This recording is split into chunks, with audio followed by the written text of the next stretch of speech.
السلام علیکم ورحمۃ اللہ وبرکاتہ۔ آج میں آپ لوگوں کے سامنے کچھ ایسی باتیں رکھوں گی کہ جو کہ ہم ڈیلی بیس پر ہم لوگ فیس کرتے ہیں۔ جیسے کہ ہمیں نہیں سمجھ آتی کہ میں صبح اٹھی ہوں، میں بڑے پازیٹیو مائنڈ سے اور بڑی انرجی کے ساتھ اٹھی ہوں کہ اپنے دن کا آغاز بڑے اچھے طریقے سے کرنا ہے، کیونکہ میں رات کو دعائیں پڑھ کر، نماز پڑھ کر، اور جب میں اللہ سے دعا کی کہ اللہ تعالیٰ مجھے ویسی والی زندگی گزارنی ہے جیسے آپ کو پسند ہے، اور سب کو معاف کر کے میں سوئی، کیونکہ مجھے نہیں پتہ میں صبح اٹھ بھی پاؤں گی کہ نہیں پاؤں گی، کیونکہ جو نیند ہے نا وہ موت کی بہن ہے۔ یہ میں باتیں اپنے پاس سے نہیں کرتی، یہ میں نے احادیث اور یہ ساری چیزیں میں نے پڑھی ہیں، تو ان میں سے میں چاہتی ہوں کہ آپ لوگوں کے ساتھ شیئر کروں، ٹھیک ہے؟ تو میں اس کو پھر آپ لوگوں کے لیے بتا دیتی ہوں کہ جیسے کہ انسان جب سو رہا ہے، آپ نے اکثر سنا ہوگا کہ فلانا تو سو گیا اور اٹھا ہی نہیں، تو یہ باتیں ہم اکثر اپنے ماحول سے سنتے ہیں، لیکن اس کی جو کانسیپٹ ہے وہ کیا ہوتا ہے کہ جب ہم سونے جاتے ہیں تو یہ روح ہمارے جسم سے نکل جاتی ہے، تو وہ موت کی بہن ہے سونا ہمارا نا۔ تو اس لیے جب پروفٹ صلی اللہ علیہ وسلم سویا کرتے تھے تو اللہ سے یہی کہتے تھے کہ اللہ تعالیٰ اگر جسم میں روح واپس آ گئی تو اس کو ایمان پر رکھنا، اور اگر تو لے گیا تو اس پر اور ایمان کی حالت میں ہی ہم سے راضی ہو رہنا۔ ہم لوگوں کو بھی اسی طرح سوچنا چاہیے کہ میں سونے جا رہی ہوں، مجھے اپنے دل میں کسی کے بارے میں کوئی بات نہیں رکھنی، مجھے اپنے رب سے ہر حال میں راضی ہوں میں، اور جو بھی اللہ نے میرے لیے لکھا میں اس پر خوش ہوں۔ میں نے اپنے آپ کو کیوں نہیں خوش ہوتا بندہ، پتہ ہے جب ہم دوسروں کے ساتھ مقابلہ کرتے ہیں، جب ہم کمپیئر کرتے ہیں نا، فلانے کے پاس یہ ہے میرے پاس نہیں ہے، تو وہاں پہ نا ہم اپسیٹ ہو جاتے ہیں۔ اگر ہم رب کی دی ہوئی چیزوں پر جو ہمارے پاس ہے ہم خوش رہیں نا، ہمارا ایمان، ہمارا جو دل ہے، ہماری خوشیاں جو ہے نا، آپ یقین کرو کہ آپ کو ایسا لگے گا کہ آپ جنت میں رہ رہے ہو۔ کیونکہ مقابلے بازی جب آتی ہے تو حسد آتا ہے تو دل جو ہے وہ تنگ ہو جاتے ہیں، اندھیرا آ جاتا ہے، اور انسان بس کبھی بھی نہ وہ اپنی خوشیاں نہیں سیلیبریٹ کر سکتا۔ تو بہترین حل ہے کہ اللہ کی دی ہوئی چیزوں سے خوش رہیں، اللہ سے راضی رہیں ہر حال میں کہتے ہیں نا، آپ نے سنا ہوگا الحمدللہ علی کل حال، اس کا مطلب کیا ہوتا ہے کہ شکر ادا کا ہر حال میں، جو اس حال میں بھی ہو آپ۔ اگر کبھی تو بخار ہے تو اس میں بھی اگر آپ صبر کرتے ہو اس پہ بھی اللہ تعالیٰ آپ کو ثواب دیتے ہیں، اگر پریشانی ہے تو اس پہ بھی آپ ذکر کرتے ہو، اللہ سے تسبیح بیان کرتے ہو، اللہ اس پہ بھی آپ کو ریوارڈ دے رہا ہے۔ میرا رب تو بہت پیار کرتا ہے کہ وہ رب جانتا ہے کہ اس بندے کو میں نے کس طرح سے اپنے قریب کرنا ہے، اس بندے کو کس طرح سے میں نے اس کے اجر بڑھانے ہیں، پوائنٹس جیسے ہم بچوں کو دیتے ہیں، یہ کام کرو گے تو یہ ملے گا، تو یہ اللہ نے ہمارے ساتھ بھی ایسے ہی معاملہ ہے۔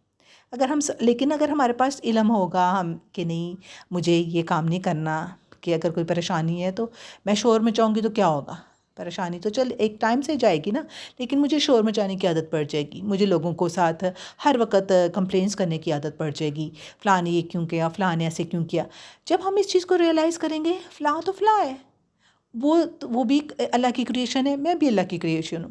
اس ٹائم پہ جو چیز مجھے صحیح لگ رہی ہے تو اس کو سمجھ نہیں آ رہی نا، تو میں بہترین ہے کہ میں اس کے لیے دعا کروں کہ اللہ اس کو بھی ہدایت دینا، اللہ تعالیٰ اس کا بھی دل کھول دے کہ یہ اس ٹائم پہ اس کو نہیں سمجھ آئی ہے، کیا اس نے میں سے کہہ دیا، میرا دل دکھانے والی بات کر دی ہے، لیکن مجھے تو سمجھ آئی ہے کہ اس نے میرا دل دکھایا، اب اللہ مجھے توفیق دے کہ میں اس کو معاف کر دوں۔ جب آپ ان چیزوں کے قریب رہتے ہو نا، معاف کرنا بڑا آسان ہو جاتا ہے۔ کیونکہ آپ کو پتہ ہے کہ معاف کروں گا تو اللہ کا پسندیدہ بنوں گا، اللہ کا پسندیدہ بنوں گا تو میرے تک اللہ کی رحمتیں آئیں گی، جو کہ ہم سب کو اللہ کی رحمتوں کی ضرورت ہوتی ہے کہ نہیں؟ کیونکہ اللہ کی رحمت کے بغیر ہم جنت میں بھی نہیں جا سکیں گے، اللہ کی رحمت سے ہم جنت میں جا سکیں گے، کیونکہ اللہ سبحانہ و تعالیٰ نے نا اس دنیا میں نا اپنی رحمت دی ہے۔ 100 رحمت اللہ نے اگر اپنے لیے لکھی ہے نا، 100 ایک فگر ہے، یعنی آخری جو علم ہے وہ تو اللہ کے پاس، لیکن اللہ نے جیسے بتایا کہ اللہ نے اپنے لیے 100 جو رحمت کا حصہ ہے نا، اس میں سے ایک حصہ جو ہے نا 100 میں سے زمین پر بھیجا ہے، جس کی وجہ سے ہم مائیں ایک دوسرے بچوں سے پیار کرتی ہیں، یہ بھی اللہ نے ماں کے دل میں محبت ڈالی، یا خاوند بیوی سے پیار کرتا ہے۔ سم ٹائم آپ دیکھو کہ کوئی نہیں بھی کر رہا نا تو وہاں پہ پھنس جاتے ہیں ہم فلاں میں سے پیار کیوں نہیں کر رہا، فلاں کے ساتھ تو میں کر رہا ہوں وہ نہیں کر. بھئی اب وہ آپ کا ٹیسٹ ہے، جہاں جو چیز مشکل لگے نا آپ سمجھو یہ میرا ٹیسٹ ہے. اب اس ٹیسٹ کو انسان آسان کرتا ہے نا، جب اسکول میں ٹیسٹ آتے ہیں تو تیاری کرتا ہے، تو یہ والے ٹیسٹ بھی تو آسان کیے جاتے ہیں نا کہ یہ میرا ٹیسٹ ہے، میں اسی بات پہ لگا ہوا ہوں کہ فلاں میں تو اتنا اچھا ہوں اس کے ساتھ. بھئی آپ اچھے ہو تو یہ سوچا کرو اللہ نے مجھے توفیق دی ہے کہ میں اچھا ہوں، میری اپنی کوئی بہادری نہیں ہے، یہ میرے اللہ نے میرے دل میں یہ چیزیں ڈال رہا ہے کہ میں اس کے ساتھ اچھائی کر رہی ہوں. تو شکر گزار کس کا ہونا چاہیے؟ اللہ کا. اور دوسرے کے لیے کیا دعا کرنی چاہیے؟ اللہ اس کو بھی ایسا بنا دے جو تجھے پسند ہے. کتنا پیارا اخلاق، کتنا پیارا دین ہے کوئی بات دل میں آتی ہے کسی کے بارے میں، پھر ہم ایک دوسرے کے لیے دعائیں کرتے ہیں.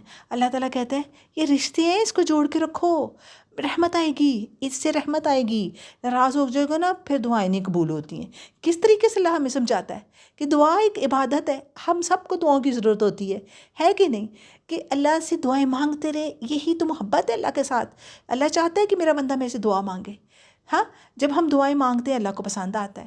اور یہ دعا، اس کی اہمیت کہ ہم جب دعائیں مانگتے ہیں اس کے یا تو وہ دعا قبول ہو جاتی ہے، جلدی قبول ہوتی ہے، یا پھر اللہ تعالیٰ ہم سے کوئی ایسی پریشانی دور کر لیتے ہیں، کوئی آنے والی تکلیف کو دور کر لیتے ہیں. اور پھر تیسری جو دعا کی ضائع نہیں جاتی، رد نہیں کرتا اللہ کسی چیز کو بھی، دعا کو. اور تیسرا جو ہے نا قیامت والے دن وہ دعائیں جو ہم سوچتے ہیں نا نہیں قبول ہوئی، لیکن کرتے رہنے کی وجہ سے وہ دعائیں قیامت والے دن پھر ہمارے کام آئیں گی، جب ہمیں اس ٹائم پہ ضرورت ہوگی. پھر انسان کا یہ سوچے گا کہ کاش کہ میری دنیا میں کوئی دعا پوری نہ ہوئی ہوتی، پھر اس کو پتہ چلے گا اس مقام پر. تو یہ میرے رب کا انسان کے ساتھ یہ جو نالج دے کر انسان کو اللہ تعالیٰ ایک اس کا دل کھول دیتا ہے نا، تو یہ نالج حاصل کرنا بڑا ضروری ہے کہ دعا مانگتے رہو. بچے نہیں سن رہے بات، دعا مانگو ان کے لیے، بجائے ان کو غلط کہنے کے ان کے لیے دعا کرو، کیونکہ وہ بچے ہیں، وہ تو جوان ہیں. ٹھیک ہے نا؟ کبھی آپ کی بات سنتے ہیں، جب سنتے ہیں تو سوچو سنتے بھی تو ہیں، جب نہیں سنتے اس ٹائم پہ دعا کرو، نیگیٹو نہ ہو ان کی باتوں کے اوپر. آپ نے دیکھا ہوگا کہ آپ کے جو ان کے جو باپ ہیں نا وہ زیادہ تھوڑے ایموشنل وہ ہو جاتے ہیں، ان کو لگتا ہے کہ ہر وقت ہمارے بچے، اسپیشلی بیٹوں کو یا بچوں کو ہر وقت پرفیکٹ رہنا چاہیے. ان کو یہ نہیں سوچتے کہ جو ماں ہے وہ ماں دیکھ رہی ہوتی ہے ہر بچے کی کیا ہے، لیکن ماں کا بیسیکلی تعلیم یافتہ ہونا اور دین کے تعلیم کا ہونا اس کے لیے بہت ضروری ہے، تاکہ وہ اپنے بچے کو واچ کر سکے، اس کو سمجھا سکے، چھوٹی چھوٹی باتیں اس کے دل کے اوپر جو ایسی آئی ہیں جو ماحول سے، اس کی صفائی کر سکے. نہیں بیٹے یہ ٹھیک نہیں ہے، یہ میرے اللہ کو پسند نہیں ہے، یہ نماز پڑھو یہ میرے اللہ کو پسند ہے اور اللہ کے قریب ہونا ہے، ہم نے اس دنیا میں بھی نہیں بیٹھے رہنا. تو یہ چیزیں اس طرح سے استعمال کرو، دوست اچھے بناؤ. آپ جہاں ایسے دوستوں میں بیٹھو جہاں پہ آپ اچھی چیزیں سیکھو اور اپنی اچھی چیزیں ان کو سکھاؤ. یہ پھر کیا ہوتا ہے، اب دعائیں کرتے ہو آپ بچوں کے لیے، تو اللہ تعالیٰ بھی تو ہم سے پیار کرتے ہیں، تو کیا ان بچوں سے اللہ پیار نہیں کرتے؟ ہاں، کبھی کبھی ان سے کوئی غلطی ہو جاتی ہے تو اس غلطی کے ذریعے سے انہوں نے سیکھنا بھی ہوتا ہے. اللہ سے دعا کرو اللہ ان کو بڑی بڑی غلطیوں سے، بلنڈر سے بچائے، اور جو چھوٹی موٹی جو غلطیاں اگر ان سے ہو جاتی ہیں تو وہ جب اس غلطی سے جب سیکھتے ہیں نا، تو اس لیے ماں باپ کا کام ہے کہ اپنے بچوں کو گھر سے جب نکلے ان کے لیے دعائیں کریں. جہاں پہ بھی، جہاں زیادہ جب پریشان ہونا، کبھی اپنے منہ سے برے الفاظ نہ ان کے لیے بولیں. یہ ہمارے ماحول میں نا بڑا ایک غلط چیز، مجھے نہیں پسند ہے یہ چیز بیسیکلی، کہ بھئی آپ دعا کرو نا، بہترین ہے نا طریقہ. کیوں آپ ایسی باتیں بولتے ہو جو ہے نا؟ ہم نے بھی تو اپنا بچپن، ہم کیسے تھے؟ ہم بھی تو ایسے ہی تھے. تو جب میرا رب معاف کرتے تو کیا ہم نہیں معاف کر سکتے؟ ہم نہیں دعائیں کر سکتے ان کے لیے؟ اور دعا بہت فائدہ مند ہوتی ہے. ٹھیک ہے نا؟ تو میں آپ کو یہ کہہ رہی تھی کہ اپنی چیزوں کو نا پھنس نہ جایا کرو، کو نہیں، پازیٹیو رہو، ہمیشہ سوچ کو پازیٹیو رکھو. کہ پازیٹیوٹی جو ہے نا آپ کو بہت ساری ایسے مسائل سے بچا لیتی ہے کہ جہاں پہ آپ نا ایسے پڑ جاؤ کہ سیڈ ہو جاؤ یا مایوس ہو جاؤ. مایوسی تو کفر، مایوسی کس کی طرف سے آتی ہے؟ شیطان کی طرف سے. ہاں، وہ ڈالتا ہے آپ دلوں میں خیال. اس لیے ہمیشہ ہر بندے کو نا ایک مارجن دے دیا کرو کہ یہ میرا بھائی ہے، یہ میری دوست ہے، یہ بھی کمزور ہے، یہ اللہ کی کریشن ہے، میں بھی اللہ کی کریشن ہوں. سم ٹائم میرے سے غلطی ہوتی ہے، سم ٹائم اس سے غلطی ہوتی ہے. ہم نے ایک دوسرے کو معاف کرنا، ایک دوسرے کے لیے سافٹ کارنر جو رکھنا ہے نا، یہ بہت ساری خیر جو ہے نا آپ کی طرف اللہ بھیجتا ہے. کیونکہ یہی تو لڑائی جھگڑے یہ چیزیں تو شیطان کو پھر موقع ملتا ہے، شیطان اس جگہ پھر اپنا گھر بنا لیتا ہے. چلو یہ تو بندہ میرے پسند کا ہے کہ یہ تو بڑی جلدی اس طرح سے جھگڑے پسند کر رہا ہے، ٹھیک ہے بس لیکن جہاں پہ وہ بندے نے کوشش کر دی میں نے معاف کرنا ہے، وہ اس کو اس معاف کرنے کو مشکل بنا دے گا، وصف سے ڈالے گا. لیکن آپ اس کے جو پلانز ہیں نا، اس کے جو وار ہے نا، اس کو پہچان لیں کہ نہیں یہ پازیٹیوٹی ہونی میرے دماغ میں آ رہی، تو اچھے لوگوں کی صحبت میں بیٹھیں جو آپ کو اللہ کا ذکر، اللہ کی باتیں یاد کروائیں. اچھی صحبت کیا ہے؟ قرآن کی صحبت. قرآن کے ساتھ دوستی لگائیں، ڈیلی بیس پر اس کو پڑھیں.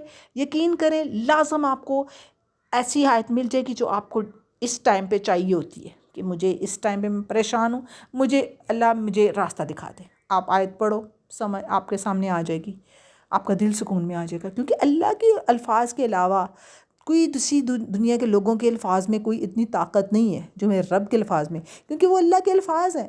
ہم لوگوں کی باتیں تو کریشن کی باتیں ہیں، ہماری باتوں میں نقص ہوگا، اللہ کی باتوں میں نقص نہیں ہے. جب آپ نے قرآن پڑھتے ہو، ایک ایک لفظ پڑھنے پر آپ کو اتنا ثواب مل رہا ہے، اور یہ ثواب ہی تو ہے جو آپ کو رحمت مل رہی ہے. اور اس رحمت کی وجہ سے اللہ تعالیٰ آپ کے جو بات سے آپ نے آیت پڑھ لی، اچھا ہاں بھی صبر کرنا ہے، دل مطمئن ہو گیا نا. کتنی چیزیں ملیں، قرآن کھولا، پڑھا اس کو، ایک ایک لفظ پر آپ کو 10 نیکیاں مل گئیں. ہاں سمجھ کے پڑھا، اور سمجھ پہ بھی آپ کو ریوارڈ الگ سے مل گیا، پھر آپ کی وہ ہدایت بھی مل گئی جو آپ کو چاہیے تھی. کتنی خوبصورت جنت بن گئی نا آپ کی زندگی. تو اللہ نے تو بیسیکلی قرآن بھیجا ہی اسی لیے کہ ہم اس سے پڑھیں اور اس سے اپنی زندگی میں جو چاہیے وہ لیں، بجائے اس کے کہ جو فوت ہو جاتے ہیں ان کو تو نہیں قرآن چاہیے نا، وہ تو فوت ہو گئے ہیں. ہم لوگوں نے ان کو جب فوت ہوتے ہیں تو تب قرآن لے کر بیٹھ جاتے ہیں، وہ تو نہیں سنتے. ہاں گھر والے اگر پریشان ہیں تو ٹھیک ہے قرآن پڑھیں، کوئی مسئلہ نہیں ہے، کیونکہ وہ قرآن ہی تو ایسی کتاب ہے جو کہ مطمئن کرتی ہے دلوں کو. تو یہ ہدایت کی بک ہے زندہ لوگوں کے لیے. زندگی میں اس کو پڑھو، زندگی میں اس کو استعمال کرو کہ کیا ہے اللہ چاہتا میرے سے. یہ اللہ کے الفاظ ہیں، اس کو ویلیو دو. اور یقین کرو قیامت والے دن اس قرآن نے آپ کے لیے سفارش کرنی ہے کہ اس نے میرا حق ادا کیا، قرآن کو پڑھا اور اس نے اپنی زندگی میں اس کو شامل کیا. آج سے اپنی کوشش بنا لو، ایک آیت پڑھنی ہے، 2 پڑھنی ہے، 3 پڑھنی ہے، سمجھ کر پڑھنی ہے. اپنے آپ کو جائزہ لینا ہے، میں کدھر ہوں، میں کہاں کھڑی ہوں. میں نماز پڑھ رہی ہوں، زکوٰۃ دے رہی ہوں، صدقہ کر رہی ہوں، لوگوں کو معاف کر رہی ہوں، حج روزہ اگر میرے پاس پیسے ہیں تو کیا نیت کر رہی ہوں حج پر جانے کی. یہ ساری وہ چیزیں ہیں. ایمان میرا اتنا اسٹرانگ ہوتا ہے ہر حال میں. اگر کبھی کمزور پڑتا ہے میں قرآن پڑھتی ہوں، میں لوگوں کے ساتھ صدقات کرتی ہوں، میں لوگوں کو معاف کرتی ہوں، میں چگلیوں سے باز رہتی ہوں. کیا کر رہے ہو آپ لوگ؟ یہ سارا اپنا جائزہ لیا کرو، جائزہ لیا کرو تاکہ اپنی غلطیوں کو پہچانو. جب غلطیوں کو پہچانو گے تو اللہ سے معافی مانگو گے نا. اللہ کہتا ہے میرا بندہ زمین سے لے کر آسمان تک بھی گناہ کرے گا نا، میں اس کو معاف کروں گا اگر وہ معافی مانگے گا. اور یہ معافی مانگ لو، موت سے پہلے معافی مانگ لو اپنے گناہوں کی. ہر بندے کو پتہ ہوتا ہے وہ کیا کر رہا ہے. گناہ جو ہے نا ایسا ہے نا دل کے اوپر، جو بندہ مسلم گھرانے میں پیدا ہوا نا اس کے دل کے اوپر ضرور اس کی ٹھوکر لگتی ہے گناہ کی کہ کچھ غلط میں نے کیا ہے. وہ بار بار کرتا جائے گا نا پھر دل سخت ہو جاتا ہے. اصل بات حق کی سمجھ نہیں آتی.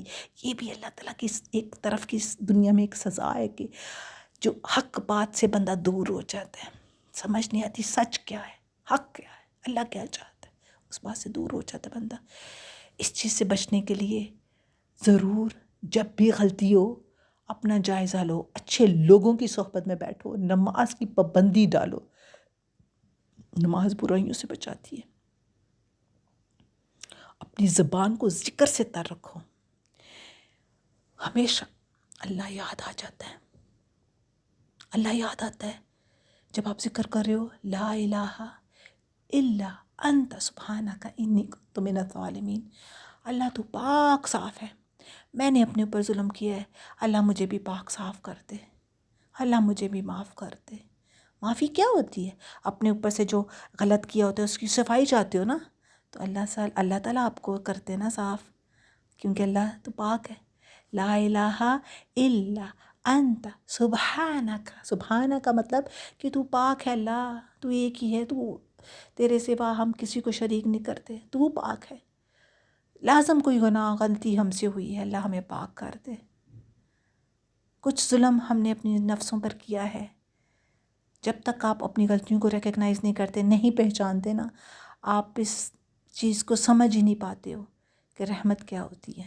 جب آپ غلطیوں کو پہچان جاتے ہو نا یہ غلط ہے، پھر آپ اللہ سے توبہ کرتے ہو، لوگوں سے معافی مانگتے ہو، یقین کرو وہ رحمت آپ جب پہچانو گے تب، وہ آپ ایمان کی جو مٹھاس ہے نا آپ فیل کرو گے تب کہ یہ ایمان ہے۔ ایمان کیا ہے؟ اللہ نے کہا معاف کرو، اللہ نے کہا چغلی نہیں کرو، اب میں نہیں کر رہا تو یہ ایمان ہے۔ نہیں کیا نا میں نے رک گیا، میں اس کام سے رک گیا جو میں کر رہا تھا، کیونکہ میرے پاس اللہ کی باتیں آ گئی کہ یہ نہیں کرنا، یہ گناہ کے کاموں میں ہے۔